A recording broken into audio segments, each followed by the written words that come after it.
In Britain, there were about 10.8 million people in 1801, 20.7 million in 1851, and 37.1 million by 1901. This is the equal to the annual population growth rate in the 1801, 1851, and 1.2% in 1851 to 1901, which is twice the rate of increase in agriculture production. In addition, the land for cultivation also demanded grazing land to help more livestock. The area under cultivation slowed down in the 1830s, and despite the importation of the cheaper grains, it changed from the 1870s, and the area of the wheat remained about half from 1870s to 1900.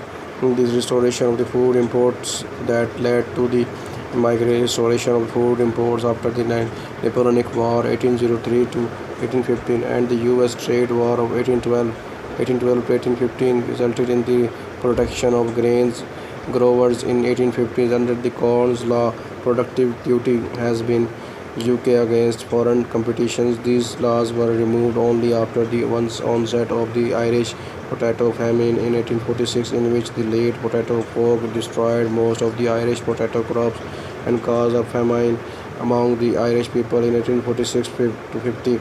Although the lake caused damage to the Scotland, Wales, England, and in most Europe, the impact was far less severe because of the fact that the potatoes have much smaller percentage than Ireland. Nevertheless, agriculture is still existing in the Ireland during the famine. Most of the food was exported to English cities and Britain.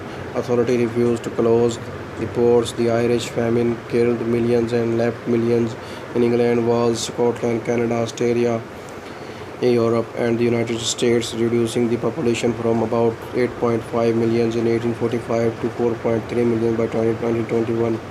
Between 1873 and 1979, British agriculture suffered from wet summers that damaged grain crops.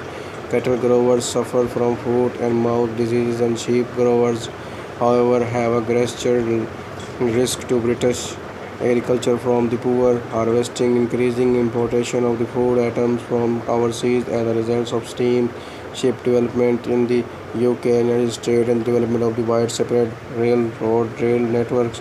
American farmers with more and more productive farms were allowed to export hard grains to the UK at a price which British farmers are suppressed. Meanwhile, cheap corn beef began arriving in large quantities from the Argentina, and the opening of the Suez Canal in 1879 and development of the refrigerator vessels refreshers in the 1880s opened in British market for cheap meat and wool from Australia, New Zealand, and Argentina. The Long Depression was a global economic recession that began in 1873 and ended around 1896.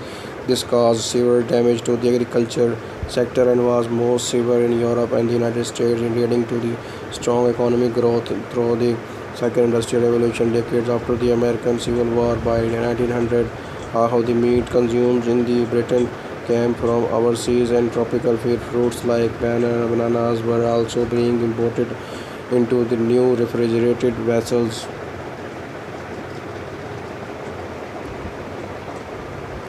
Seedings. Before the practice of the seeding began, it was usually used to separate the seeds by even throwing them by the hand on the prepared soil and then tighten the soil lightly to cover the seeds. The seeds left on the ground were eaten by the birds, insects, and mice. There was no control over the spacing and seeds planting near and far between each other. When to the alternative, seeds can be planted strictly one by one using a hoe or a shovel. Harvesting the wasted seeds was necessary because the crop's cultivation and the time was about 4 or 5. The badge drill was introduced from China to Italy in the mid 16th century, where it was patented by the Venetian Senate. Jethro Tull invented a better saddle drill in 1707. It was a mechanical ladder that divided the seeds into a plot of land and evenly distributed the right depth. Tool seeding was very expensive and critical, and therefore did not have much effect. During the latter half of the 19th century, technology for the producing cheap and reliable machinery, including agriculture machinery, was dramatically improved.